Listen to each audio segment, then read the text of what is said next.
Hi, I'm Laurel, and I'm joined today by my friend and colleague Hadley Davis. And Hadley works with a lot of youth.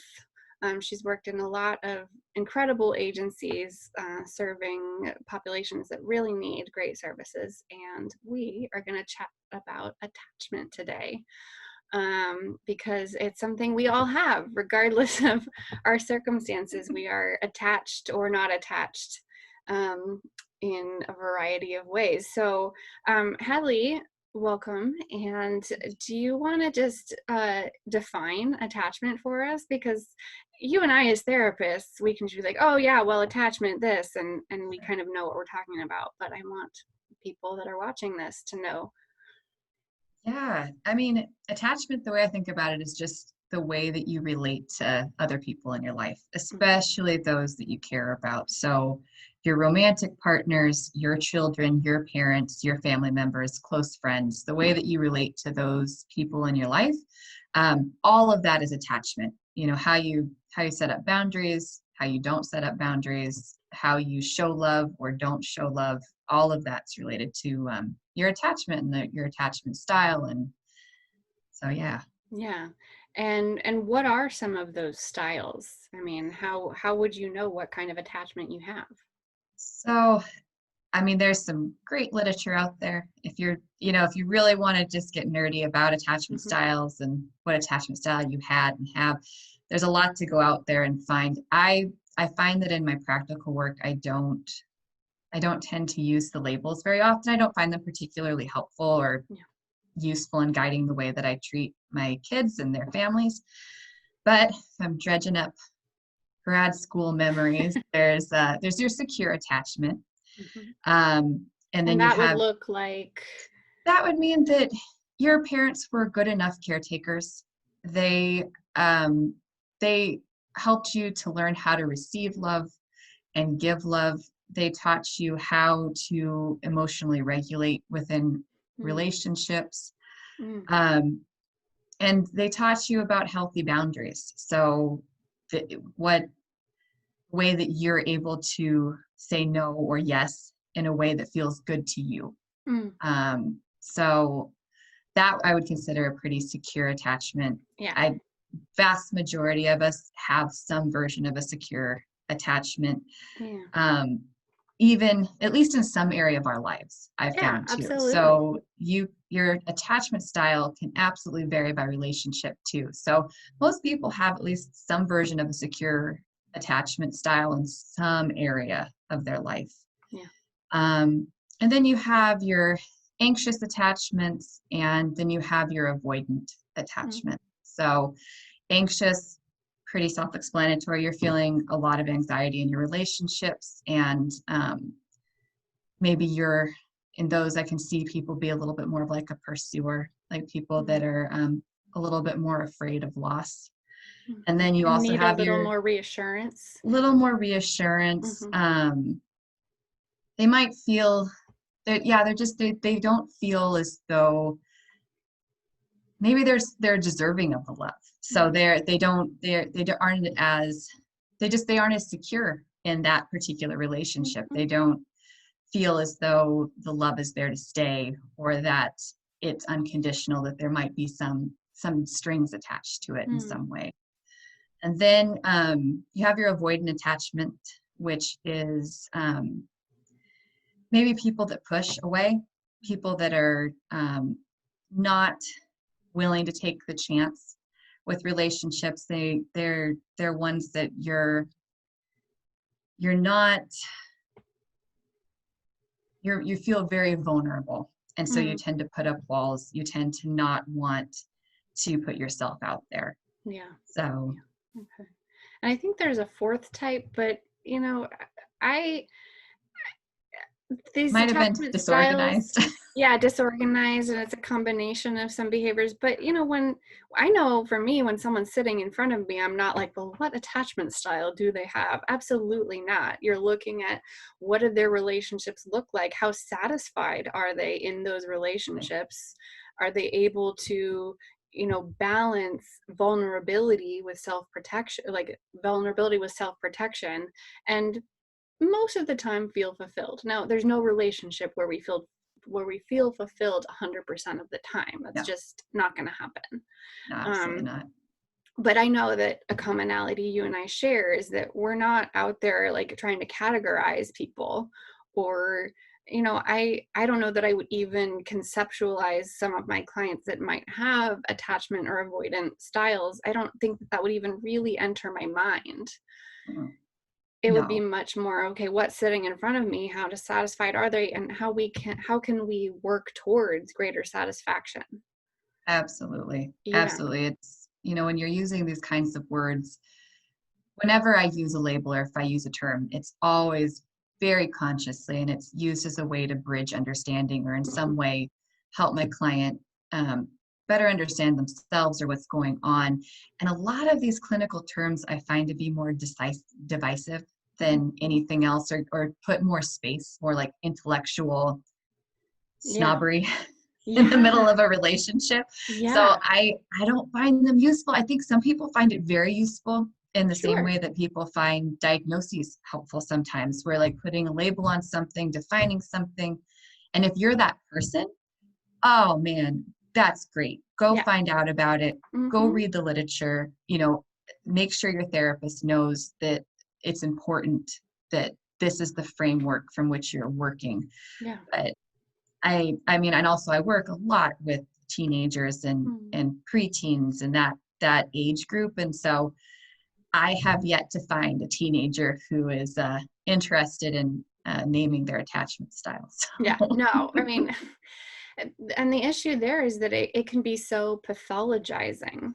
Yeah, it can. And, the same way any other diagnosis can be pathologizing. Some people, like you said, find it very helpful, but I never want clients to feel pathologized. I never, you know, I sometimes say when people come see me, they have the issue that brought them to see me and their feelings about the issue that brought them to see me. And sometimes we have to spend a lot of time on the feelings about the issue, like whatever Absolutely. shame or guilt, like sadness, Yeah. and you sometimes have to unpack that first. So I would never want to contribute to any of those negative feelings. Like, let's get in and actually do the work, get you greater satisfaction. Yeah. And, I like to say to people, I'm not interested in keeping you in therapy forever. I want you to No, go on and have a great life. Yeah. absolutely. Yeah. So to that end, can attachment style change? Can you create long lasting change in the way you relate to people? Oh, absolutely. Yeah. Absolutely. I think that's one of the beautiful parts about growing up. You know, Mm, you're you get to you get to choose your attachment figures in a way that you didn't get to choose your no, primary attachment. You no. know, you're born into the family that you're born into, and they do the best that they can with what they know. And sometimes that can leave us lacking certain things or wanting certain things or feeling like we didn't Mhm. get everything that we needed. Then you're not stuck there because at some point you go out and you make your friends.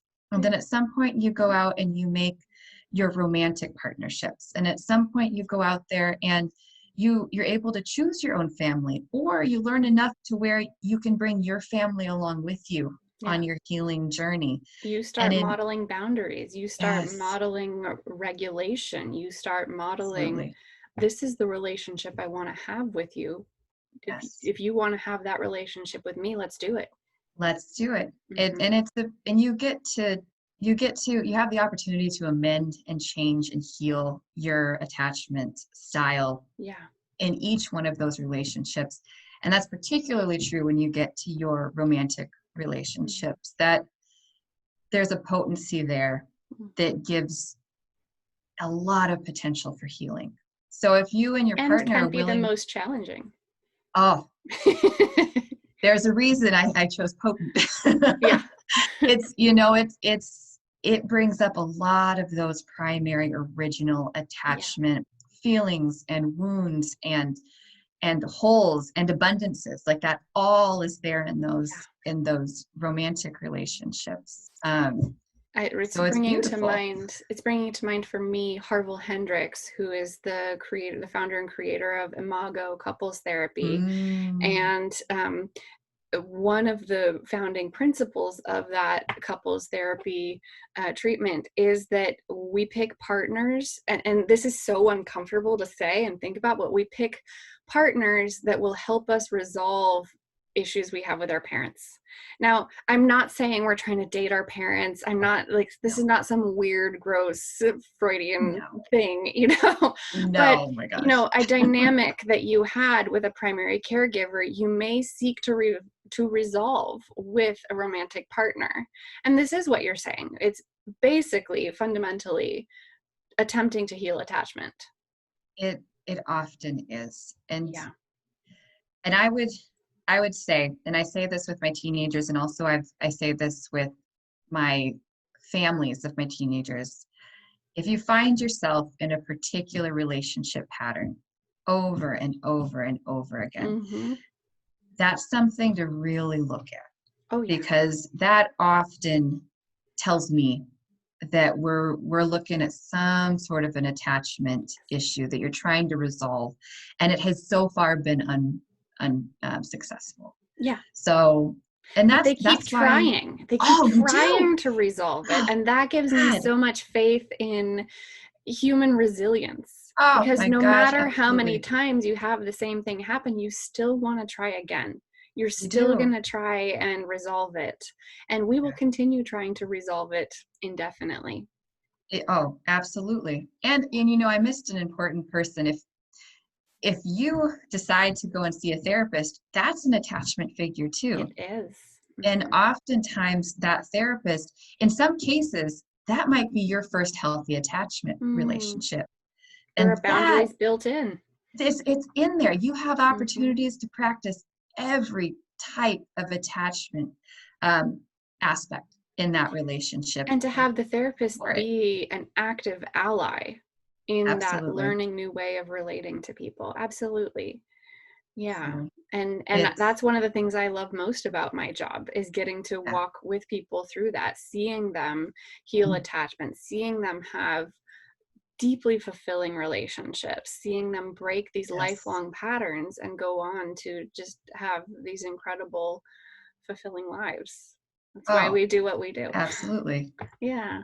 Yeah. And it doesn't It's matter how old you are. I know you work with teenagers, I work with adults, and you know, it's the same material, just it looks different at different points in our lives. Yeah. absolutely. I Yeah. know that my favorite thing when I'm working with somebody and I can tell they've really made progress is they'll come back and they'll say that they're attracted to somebody that they never would have been attracted to before, Mm. or that this relationship just feels totally different than anything Mhm. that they've ever had before. Mhm. And that's pretty cool, Yeah. because that means that you're healing something, or you Mhm. have healed something in a significant, lasting Mhm. way. They're able to go try something new. So I think that's what we're kind of looking for. If something's not working, can you get yourself to a point, and you can, Yeah. seen it, can you get yourself to a point where you're ready to try something that maybe doesn't feel familiar or maybe doesn't Yeah. feel instinctual? Mhm. So, Yeah, absolutely. I love that moment too. mm, And they may not see it as a win, but I'm like, yeah. this is huge. Yeah, it's Pat awesome. yourself on the back. You did some Yeah. hard work. Absolutely. Well, I think we could keep talking about this, but I think if people want to know more about attachment, more about how attachment is healed, um, I know that they can Google it and find some awesome articles, a good starting Yes. point. Again, just to caution to not pathologize yourself. Just look at, you know, what is your actual lived experience and what do you want it to be? And usually at this point, as we're wrapping up, I ask whoever I'm chatting with how people can get in touch with them to work with them. But you actually do not have a practice that's accepting clients right now. So unfortunately, I can't send people to you as much as I would like to. If people want to work with me, you're probably on my website. So you know how to get in touch with me. And Hadley, thank you so much for being here. It's my pleasure. Thanks for having me. Absolutely.